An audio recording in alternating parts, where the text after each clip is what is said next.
तिला दोन कडा आहेत पण एकही कोपरा नाही. दंडगोलाचा वरचा आणि तळाचा पृष्ठभाग सपाट आणि वर्तुळाकार असतो. मधला भाग वळलेला असतो. म्हणजेच वरची आणि तळाची कडा यामधला पृष्ठभाग हा वक्र पृष्ठभाग असतो.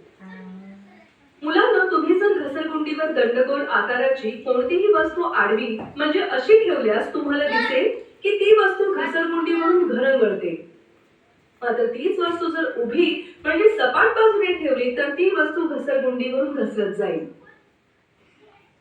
गोल. मला सांगा चेंडूचा किंवा लाडूचा आकार कसा असतो? गोल. बरोबर.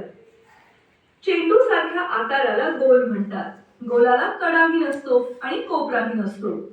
गोलाला फक्त वक्र पृष्ठभाग असतो.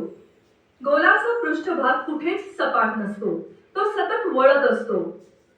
जर घसरगुंडीवर गोल ठेवला तर तो घरंगळतो. कारण गोलाला कुठेच सपाट पृष्ठभाग नसतो. त्याला फक्त वक्र पृष्ठभाग असतो म्हणून तो घरंगळतो.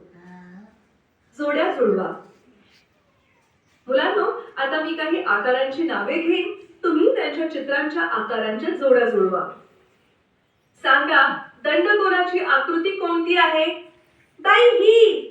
छान. बरे, इष्टिकाचितीची आकृती कोणती आहे? ही आहे. शाबास. इथे शंकू कुठे आहे? बाई इथे आहे. अरे वा. आता शेवटची जोडी म्हणजे गोल कुठे आहे?